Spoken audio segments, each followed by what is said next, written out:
Mesdames et messieurs, bonjour et bienvenue sur Triangle. Depuis des millénaires, les hommes cherchent à comprendre tout. L'humanité se pose beaucoup de questions sur différents mystères et phénomènes. Les scientifiques également, c'est-à-dire la science, a essayé de percer des mystères. Les mystères de la mort, de la vie également. Mais jusqu'aujourd'hui, toutes ces théories demeurent discutables. Il y a d'autres pistes qui explorent également le sujet. Elles sont surtout mystiques, mais également spirituelles. Et c'est surtout de spiritualité que nous allons débattre au cours de cette émission que nous tournons ici à la librairie Le Phénix. Et notre invité, c'est Monsieur Daniel Kébé. Daniel Kébé, bonjour. Bonjour. Je rappelle que vous êtes formateur à l'ETU, c'est bien cela? Oui, je suis Qu'est-ce que un c'est que l'ETU? instructeur spirituel à l'école Transcendentaliste Universelle. Merci de nous recevoir, donc, je le disais tantôt, à la librairie Le Phénix pour aborder ce thème avec nous, la spiritualité. Ce sera le premier numéro d'une longue série que nous allons tourner sur notre chaîne B-News. Alors, monsieur Daniel Kébé, qu'est-ce qu'il faut entendre par spiritualité? Quand on évoque le sujet, tout le monde a un peu peur, les gens sont un peu frileux. On se demande, est-ce une religion? De quoi s'agit-il exactement quand on parle de spiritualité? Merci d'abord d'être chez nous, à la librairie ésotérique Le Phénix. C'est purement une librairie ésotérique, mais néanmoins, comme nous sommes en train de parler de la spiritualité, nous allons aborder le thème, c'est vrai, ça fait peur, ça fait penser à beaucoup de choses, mais quand on parle de la spiritualité, c'est ce qui est lumineux en chacun de nous. C'est cette flamme que nous portons, c'est ce qui a trait à l'esprit. Donc c'est cette partie qui doit être éveillée par l'individu. Le corps humain n'est pas seulement composé de la matière, mais nous avons d'autres différents corps qui font de nous un être humain. Donc c'est ce qui Alors, est caché là. vous dites c'est ce qui est en nous. Oui, Est-ce à dire que quelqu'un qui est musulman, celui qui est chrétien, quelle que soit la religion que vous pratiquez, vous pouvez dire que vous voulez également explorer la piste spirituelle? bien sûr, nous sommes faits à l'image de Dieu et à sa ressemblance. Alors si Dieu continue d'exister, on ne le touche pas, mais il y a une énergie qui existe qui fait parler de Dieu. Et cette énergie est en chacun de nous. Et la spiritualité, c'est cet aspect qui est lié, qui est trait à ce que nous appelons esprit. Esprit, mais ce n'est pas un être humain qu'on peut toucher, mais quelque chose qui vit en nous. L'homme a beaucoup de potentialités et qu'il essaye d'éveiller. Alors, au fur et à mesure que nous évoluons, nous avons tendance à mieux comprendre les mystères qui nous entourent, les raisons profondes de notre existence, notre mission véritable sur cette terre d'action. Nous ne sommes pas seulement venus se lever, dormir, manger, continuer. Non, nous avons des préoccupations. Et pourquoi, même si nous sommes des jumeaux, nous ne nous ressemblons pas? Pourquoi nous n'avons pas les mêmes réactions, les mêmes pensées? Alors c'est cet éveil en nous que nous recherchons en parlant de la spiritualité. Nous allons parler tout à l'heure de comment est-ce que nous pouvons aller vers cet éveil, mais j'ai envie de vous demander, vous avez évoqué tout à l'heure plusieurs questions, c'est-à-dire que la spiritualité cherche à comprendre le pourquoi des Le choses. pourquoi Je l'ai des dit dans mon choses. introduction, pourquoi depuis 2000 ans, on n'a pratiquement pas de réponse précise sur toutes ces questions? Oui, parce que la conscience évolue. Et aujourd'hui, vous allez voir que les enfants qui naissent aujourd'hui sont des enfants indigos, qui sont plus éveillés que C'est-à-dire, les enfants indigos. Ça veut dire que c'est des enfants qui sont à mi-chemin, qui se rappellent de leur vie antérieure et qui sont plus instruits, même si on ne leur donne pas des instructions sur leur vie, ils peuvent te parler de leur passé, de leurs grands-parents. comment cela peut s'expliquer? Cela s'explique parce que la conscience évolue. C'est pourquoi certaines personnes parlent de la réincarnation qui existe. On continue de dire, on croit en Jésus-Christ qui est passé, il n'est plus là, ça fait plus de 2000 ans, mais on continue de parler de lui. On pense qu'il est vivant, qu'il est avec nous et qu'il agit. Et en réalité, il agit. Donc, ce qui fait qu'il agit en nous, c'est cette partie spirituelle qui est cachée que nous sommes en train de rechercher. Et un enfant indigo, c'est cet enfant qui va percer les mystères de son passé et pour l'amener vers sa réincarnation récente et parler de la réincarnation actuelle. Donc vous allez comprendre que hier, l'évolution de la nature fait que quand un enfant venait au monde, il venait avec les yeux fermés, il ne savait pas faire le jeu de la langue. Mais aujourd'hui, un enfant indigo qui naît, il reconnaît déjà ses parents, il sait où se situe le sein de la maman, et directement, même sans lui apprendre à faire le mouvement de la langue, il peut directement tirer le sein de sa maman et prendre son lait. Il peut poser des questions que son papa va se demander, mais en réalité, d'où cette question lui venait, qu'il instruit. Non, c'est parce que la matière grise qu'il comportait le fait qu'il venait, et cet esprit, cette âme qui est unique, qui n'a qu'une seule vie, mais plusieurs réincarnations, mais se rappelle plutôt de tout ce qu'il a déjà vécu, et ce n'est qu'une continuité. Et ce qui fait que cet enfant devient un enfant très éveillé, qui peut sortir des choses étranges, et tout comme s'il était là au moment où ça se passait. C'est vrai que vous abordez brièvement le sujet. Nous allons aller au fond de ce sujet au cours de notre émission sur l'âme et l'esprit, bien évidemment. Mais revenons à notre thème du jour qui concerne la spiritualité. Comment aller vers l'éveil spirituel? Comment est-ce que chacun peut mener, par exemple, une quête spirituelle? La quête spirituelle est indépendamment liée, bon, je dirais plutôt que ça n'a rien à voir avec les religions, mais c'est pour l'épanouissement personnel. Alors pour aller vers la base, c'est une affaire de conscience, une affaire d'état d'âme, c'est à l'écoute de soi-même. Vous voyez, un individu qui se réveille, il y a toujours dans les 20 premières secondes une voix qui lui parle. Quand on parle de voix intérieure, d'autres disent de Dieu intérieur, d'autres parlent de l'ange gardien, cette voix qui nous parle, c'est de lui faire confiance. Et en faisant confiance à cela, c'est que nous éveillons notre conscience. Et quand on parle de l'état de conscience, c'est l'éveil de la personne qui lui permet de capter cette voix qui vient d'entendre et qui est personnelle et individuelle à lui, et qui le met sur une certaine voie liée à lui, son programme de la journée par exemple. Donc c'est cette voie-là qui nous permet d'aller vers la spiritualité, de commencer par se poser, mais si tout à l'heure on me disait non, écoute, pour ton examen, est-ce que tu as appris tel paramètre de l'enseignement, et que je me réveille du coup, je m'avais tiré tel chapitre que je veux jeter un coup d'œil. Et réellement, je me rends compte qu'à l'examen, cette partie est sortie. Donc cette voix qui m'a parlé, je dois forcément lui faire confiance. Donc c'est quand je fais confiance à cette voix, je commence par éveiller cette conscience en moi qui permet de rendre lumineux cet esprit en moi. Alors, excusez-moi, mais je parle également pour tous ceux qui nous suivent, pour tous les téléspectateurs. Je me réveille le matin, une voix me parle, ça relève un peu de la magie. Comment est-ce qu'on peut capter cette voix?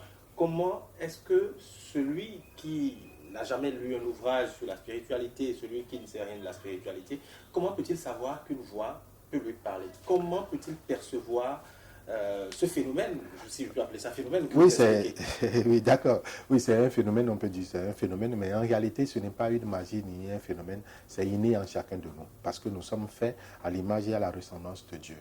Et Dieu a cette possibilité d'être à 1000 endroits et qu'il peut tout faire. Et si nous voyons dans la création, tout ce qui est créé, nous devons voir ce qui est vivant, ce qui est divin, ce qui est esprit en chaque créature. Donc, même si c'est un arbre a son esprit et qu'il ne faut pas abattre, pas pour le plaisir de l'abattre. Donc, chaque chose vit. Et l'essence cachée est cette voie à l'être humain qui est supérieur à toute la création de Dieu. Donc, pour aller vers cet esprit, ça n'a rien à voir avec la magie. Bon, quand on parle de la magie, on cherche, on pense que c'est celui qui prononce des noms mystiques. La magie, c'est simple. C'est ce que nous vivons au jour le jour. Si vous prenez une femme, c'est la magicienne, celle qui va aller acheter des condiments, qui ramène des tomates, des piments et autres, et qu'en rentrant dans sa cuisine, ressort avec un meuble copieux, c'est de la magie. Elle a opéré un changement. C'est un changement, cette transformation qu'elle a pu opérer pour donner un goût. Donc, c'est ça qui est la magie. Mais ce qu'on peut en train de rechercher sur le plan spirituel, c'est quoi? Les mêmes condiments peuvent être présentés à 2-3 femmes qui vont préparer les mêmes mets, mais qui n'auront pas les mêmes goûts. Donc la main qui a préparé a une autre voix intérieure qui lui parle et qui a donné cette technique pour que le repas présenté par différentes femmes auront également de différents goûts et des appréciations qui les suivent. Oui. Donc c'est cette partie-là qui est l'esprit en nous qui nous guide. Ma question justement, parce que c'est bien de faire cette allégorie et de présenter 3 différentes femmes. Ma question justement, c'est pourquoi la femme A comprend le message et que la femme B et C, les 2 autres ne comprennent pas. Ouais, parce que l'éveil de la conscience humaine dépend de l'état d'âme de tout un chacun de nous. Et ce n'est pas chaque fois que tu entends une voix que tu fais confiance à cette voix. Et parfois, qu'est-ce qui nous dribble? C'est la société. Une voix qui te parle pour dire, ben, écoute, aujourd'hui, tu ne dois pas te mettre en tenue, je voulais te voir en blanc. Et tu dis, mais d'habitude, pour sortir... Est-ce que tout cela, ce n'est pas des superstitions? Pas du tout. Parce que c'est à l'intérieur de tout un chacun de nous. Aucune voix, en réalité, ne vient de l'extérieur. Aucun Dieu n'est de l'extérieur. Tout est en chacun de nous. C'est quand nous recherchons la chose à l'extérieur et que nous pensons que c'est une influence venant d'ailleurs. Non, ça n'existe pas. Donc, ça vient de nous-mêmes. C'est en chacun de nous. Cette flamme de lumière est restée en nous et nous devons forcément lui faire confiance. C'est quand je fais confiance que j'éveille cette partie spirituelle en moi. Vous voyez, quand tu pars, et si tu n'as jamais vécu certaines difficultés, tu ne vas jamais te poser de questions.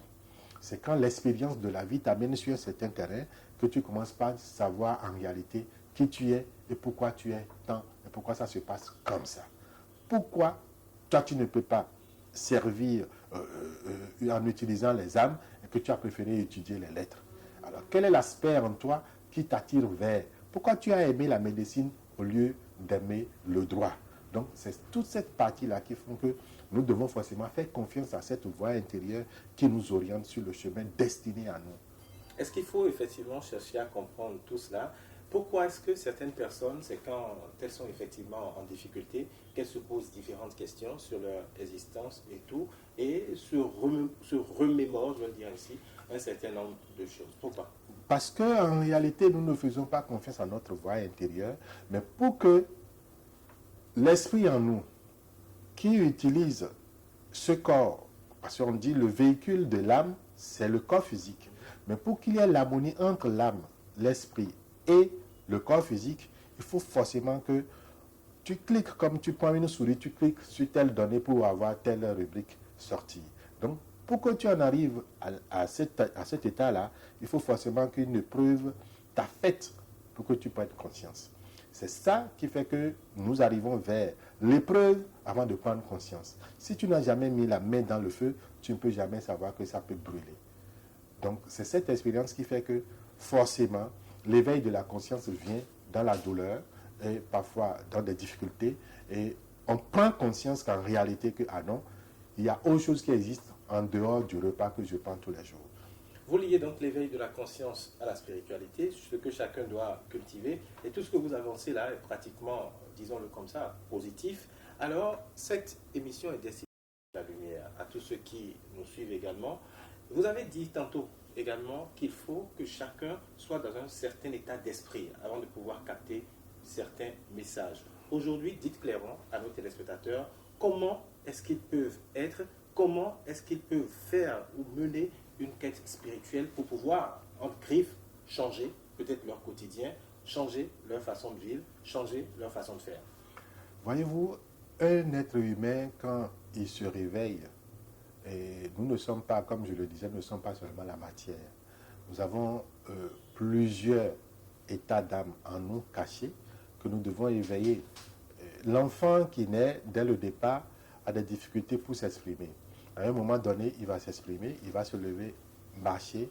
Et déjà, à bas âge, vous allez comprendre que un enfant, si un parent doit observer son enfant, il peut remarquer que l'enfant peut être du sexe masculin ou féminin, mais il aime l'utilisation des armes. Et tout ce qu'il aime comme jouer, c'est de prendre un petit jeu et de vouloir tirer sur ses frères à la maison, du piou-piou, parce que c'est ça qui l'intéresse. Donc ça veut dire que l'éveil de cette conscience en cet enfant va vers ce jeu. Donc il y a trait à l'orientation de l'enfant que plus tard, il faudrait que, à travers les jeux de l'enfant, il doit savoir que mon enfant ne doit pas aller de l'autre côté comme je voudrais que mon enfant soit un docteur, mais il est plutôt destiné pour servir. Il devait aller dans l'armée, il devait défendre son drapeau. Alors, est-ce qu'on peut voir la chose ainsi? Parce qu'on sait quand même que la plupart des enfants, à un certain âge, à partir de 3 ans, 4 ans, voire 5 ans, sont orientés ou enfin, vont vers ce type de jeu. La plupart des enfants le font. Je l'ai fait également, mais je ne suis pas devenu militaire. Oui, mais quel est le problème? C'est la société qui nous transforme.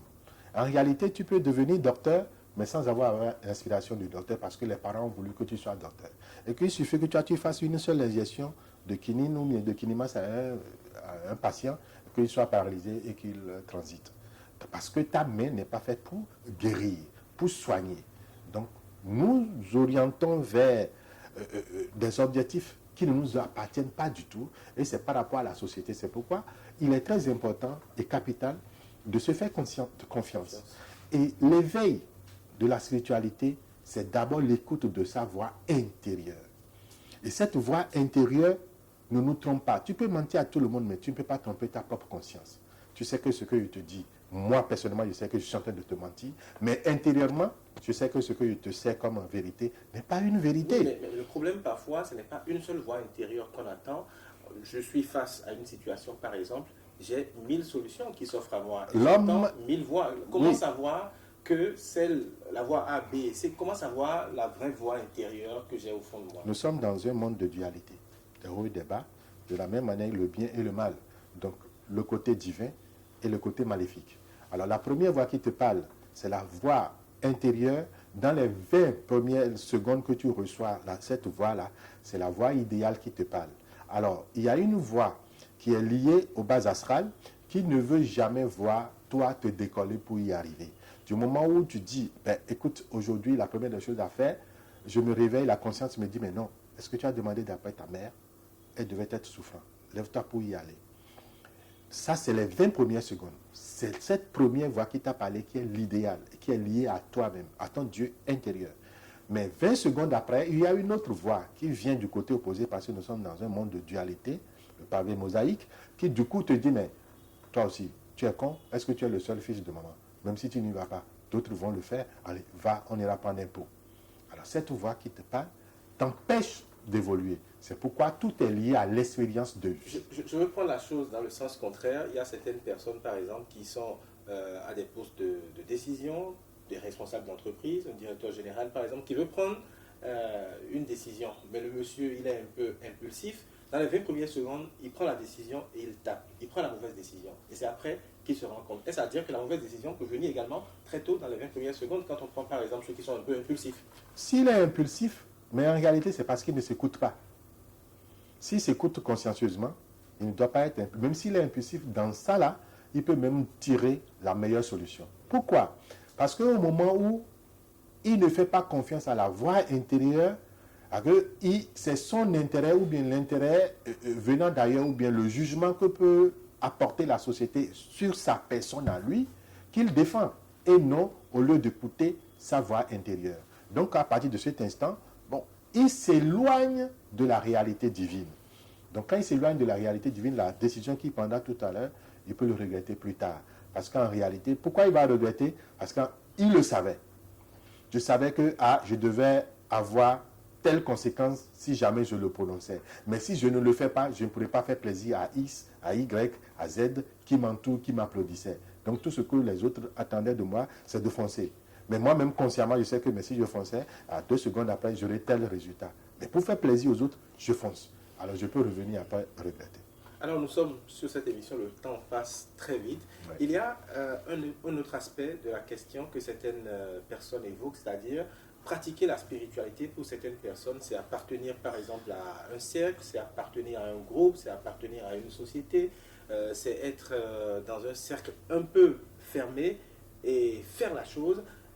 À quoi cela a trait exactement? Est-ce que c'est une autre forme de spiritualité ou alors la spiritualité n'est qu'intérieure? La spiritualité n'est qu'intérieure, mais l'homme a besoin d'être orienté, d'être guidé.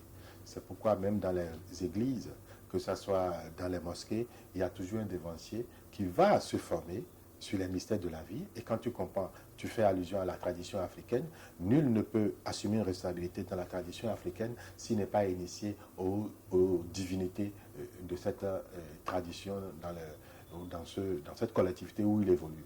Donc forcément, l'instruction, la formation spirituelle se donne de bouche à l'oreille. Et il faudrait que, pour que tu sois vraiment conscient de l'éveil intérieur, de cette flamme de lumière que tu portes, qu'un devancier t'éclaire, te lucide et te dit, voilà, et ce qui se passe en toi, mais tu ne rêves pas, mais tu fais un voyage, mais ce que tu viens de dire, c'est une conscience, c'est parce que telle entité existe qui se manifeste de telle chose, et que tel symbole. Donc c'est cet enseignement qui fait qu'aujourd'hui, on va vers les ordres ou bien on va vers l'église. Chaque domaine a sa spiritualité qu'il canalise. Mais néanmoins, c'est personnel et individuel. L'évolution spirituelle est personnelle et individuelle. Tu peux tout me dire, même si je vais vers un ordre. et que je n'aspire pas à ce qui est développé, je ne resterai pas. Parce que je ne suis pas prêt à cela, à cette vérité. Alors, il y a quelque chose qui est quand même paradoxal. Je ne cite aucune religion, je prends toutes les religions comme ça en général. Pourquoi est-ce que quand on va dans les, je veux dire, les temples ou les églises et tout, pourquoi est-ce qu'on ne tient jamais le discours que vous tenez? On parle plus de fraternité, on parle d'amour, on parle de partage, on parle de prière et autres, et que vous, le discours que vous tenez contient, surtout dans les milieux où on parle de spiritualité, les milieux ésotériques, c'est entrer en vous-même, rechercher la solution en vous-même. C'est comme si on essaie d'isoler l'humain, et ce discours est tenu quand même par certaines personnes. On se dit, mais c'est des gens qui viennent d'une autre époque finalement. Non, mais bon, en réalité, qu'est-ce qui se fait? C'est comme tu veux faire de l'enseignement de la philosophie, mais avant d'intéresser la personne à cette philosophie, il faut l'éveiller. Il faut lui donner l'amour de la chose. Pour que tu puisses être éveillé et faire confiance à ta propre conscience, il faut qu'on t'apprenne à comprendre comment l'amour se développe. Il faut que tu aimes ton prochain, mais on te dira d'aimer le prochain comme toi-même. Est-ce qu'en réalité, toi-même, tu s'aimes? Si tu ne commences pas à aimer et définir l'amour que tu as pour ton prochain, est-ce que tu arrives à aimer tes potentialités toi-même comme tu le fais à l'autre? Est-ce que c'est un intérêt que tu aimes en la personne ou bien la personne tout entière que tu aimes? Qu'est-ce que tu aimes en la personne? C'est par rapport à son comportement, c'est le corps physique que tu aimes ou bien l'amour intérieur de la personne que tu aimes. Donc c'est ce qui permet aux autres, à toute association, d'aller vers la fraternité pour activer le côté attentionné de la chose, pour que tu commences par faire attention à ce que tu fais et commences pas à dire, mais comme je dois l'aimer comme moi-même, je ne dois pas lui faire du mal. Et c'est à partir de cet instant que tu éveilles, toi, ta conscience. Si tu ne peux pas faire mal à ton prochain parce que vous êtes liés par une association, pourquoi te faire du mal à toi-même? Merci Daniel Kegbe, merci de nous avoir donné toutes ces explications au sujet de ce thème lié à la spiritualité. Chers téléspectateurs, merci également de nous avoir suivis. Mais avant de vous laisser, nous sommes dans une librairie, il y a beaucoup d'ouvrages également, et pour vous permettre d'approfondir toutes vos réflexions sur le thème que nous avons abordé aujourd'hui, je m'en vais vous présenter quelques ouvrages qui pourront vous édifier. Le premier, c'est le défi spirituel, la présence des maîtres de sagesse. Il est de Jean-Claude Genel et est édité aux éditions des Trois Monts. C'est un ouvrage dans lequel, par exemple, les maîtres nous aident à décrypter les événements qui vont venir et déjà projettent la lumière sur certaines de nos vérités toutes faites, qu'elles soient économiques, religieuses, politiques et sociales. Dans cet ouvrage, vous apprendrez effectivement à réfléchir au-delà des apparences. Et puis le deuxième ouvrage que je vais vous présenter également pour mieux comprendre ce thème que nous avons abordé aujourd'hui traite de la musique et de la spiritualité. C'est édité à la collection L'Être et l'Esprit et c'est de Monique Deschaussés et de Éric Pigani. C'est un livre qui est destiné à tous ceux pour lesquels la musique traduit ce que les mots ne sauraient exprimer. Musique donc et spiritualité constituent une leçon pédagogique d'humanisme appliquée et tout simplement d'harmonie au quotidien. Voilà donc pour ces deux ouvrages, musique et spiritualité et le défi spirituel. Merci de nous avoir suivis. On se retrouve bientôt pour un prochain numéro.